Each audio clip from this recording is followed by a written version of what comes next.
ये कहते हुए कि कैसे लाठियों से भूना गया।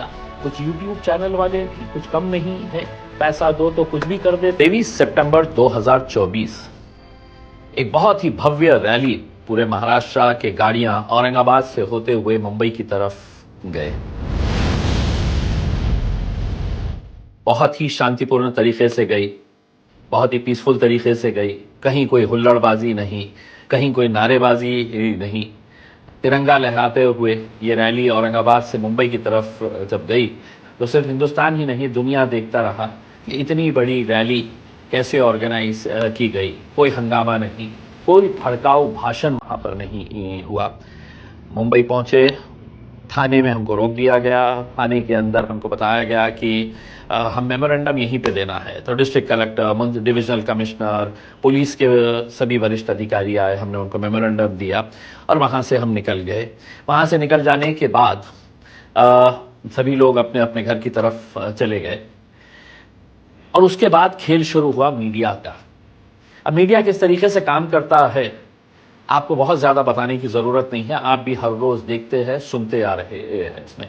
लेकिन इस पर्टिकुलर हमारी जो रैली के ताल्लुक से जो रिपोर्टिंग की गई है, मुझे बताना बहुत ज़रूरी समझता हूँ और आप भी समझ जाइएगा कि कितना घटिया खेल ये मीडिया खेलती है, सिर्फ अपने न्यूज़ को सेंसेशनलाइज करने के लिए, लोगों को अपनी तरफ आकर्षित करने के लिए, और झूठ का कैसा सहारा लिया जाता है। अब मैं उदाहरण आपको देता हूं रिपब्लिक हिंदी चैनल का। जी हाँ, रिपब्लिक हिंदी चैनल, इन्होंने रात में अपने प्राइम टाइम के अंदर एक बड़ी भड़काऊ न्यूज़ से शुरुआत की कि इतनी बड़ी रैली निकली है, और उनका एंकर भागते हुए आया अंदर और आते ही बताया कि कैसे लाठीचार्ज किया गया था करके। अब जब वो विजुअल्स मैंने रिपब्लिक टीवी के ऊपर देखा तो मैं खुद हैरान हो गया कि इस रैली के अंदर तो महिलाएं थी नहीं। इस रैली के अंदर हमारे साउंड सिस्टम के लिए एक छोटा सा माइक रखा गया था, तो इतने बड़े बड़े स्पीकर्स कहां से आ गए?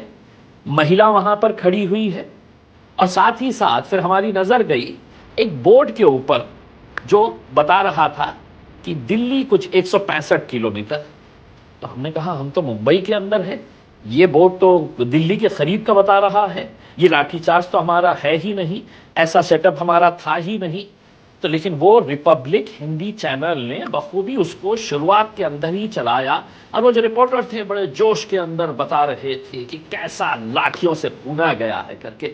अब आप पहले रिपब्लिक टीवी का वो वीडियो आप देख लीजिएगा कि जहां पर महिलाएं दिख रही है, जहां पर वो बोर्ड नजर आ रहा है जिसके ऊपर दिल्ली कितने किलोमीटर है वो दिखा रहा है करके, बड़े बड़े साउंड सिस्टम दिखा रहे हैं। तो वो रिपब्लिक टीवी ने ये बताया कि ये लाठीचार्ज ये हमारी तिरंगा रैली के बाद पुलिस ने कैसे लाठियों से भूना है करके ये बताया। बड़े खुश हो रहे थे दिखा के कि देखे कैसा वहां पर इतने सारे लोग जमा हो गए और पुलिस ने अपने डंडों का इस्तेमाल किया। बड़े खुश हो रहे थे क्योंकि पत्रकारिता नहीं कर रहे थे, दलाली कर रहे थे। अब आप ये विजुअल देख लीजिएगा, उसके बाद मैं आपको अपना विजुअल बताता हूँ। अब देखिए, इस पर लाठी चल गई। शिंदे सरकार ने लाठी चलाना शुरू किया भीड़ पर, रात को लाठियां चलाई और उसके बाद लोगों को खदेड़ा है। पुलिस मौजूद थी बॉर्डर पर। जैसे ही अंदर जाने की कोशिश करने लगी भीड़, पुलिस ने लाठी चलाई, बल प्रयोग किया और उसके बाद लोगों को यहां से खदेड़ा और तितर बितर किया। अब हम आपको दिखाएंगे हमारी रैली का दृश्य।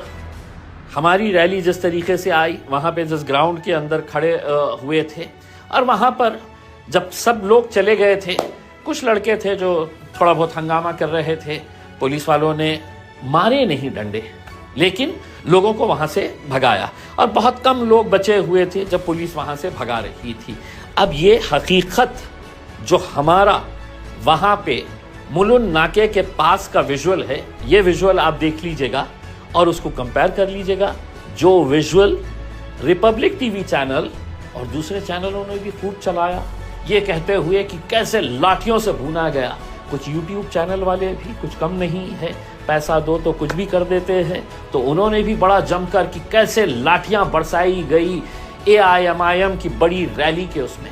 तो अब आप ये विजुअल देख लीजिएगा और आप समझ जाइएगा कि मीडिया आज के इस दौर के अंदर किस तरीके से काम कर रहा है। और मैं सिर्फ रिपब्लिक टीवी की बात नहीं कर रहा हूं, जी न्यूज़ वाले ने कहाँ की किसी की तकरीर को हमारे विजुअल के अंदर बताया कि हमारी रैली के अंदर इस तरह की तकरीरें की गई है करके बड़े अच्छे तरीके से उन्होंने भी चलाया।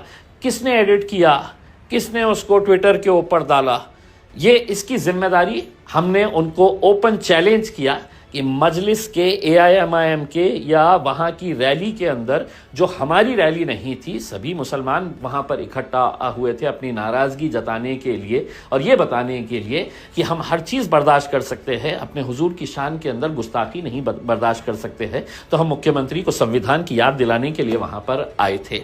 तो हमने जी न्यूज़ को भी बताया कि आप ये क्यों चला रहे हैं। तो उन्होंने कहा कि नहीं, हमको किसी ने भेजा, आपके किसी पार्टी के बंदे ने इसको ट्वीट किया तो हमने उठा लिए है करके। पत्रकारिता ऐसी नहीं होती है साहब। 24 साल हमने भी पत्रकारिता की है तो हमें भी मालूम है कि पत्रकारिता करने के तरीके क्या होते हैं। लेकिन अफसोस के साथ ये कहना पड़ रहा है, कुछ पत्रकार पत्रकारिता नहीं कर रहे हैं, दलाली कर रहे हैं। इसलिए अगर यही सब करना है तो पत्रकारिता का एक नोबल प्रोफेशन है, बहुत अच्छा प्रोफेशन है, 4th पिलर ऑफ डेमोक्रेसी है हमारी मीडिया, जर्नलिज्म, उसको बदनाम मत करिएगा।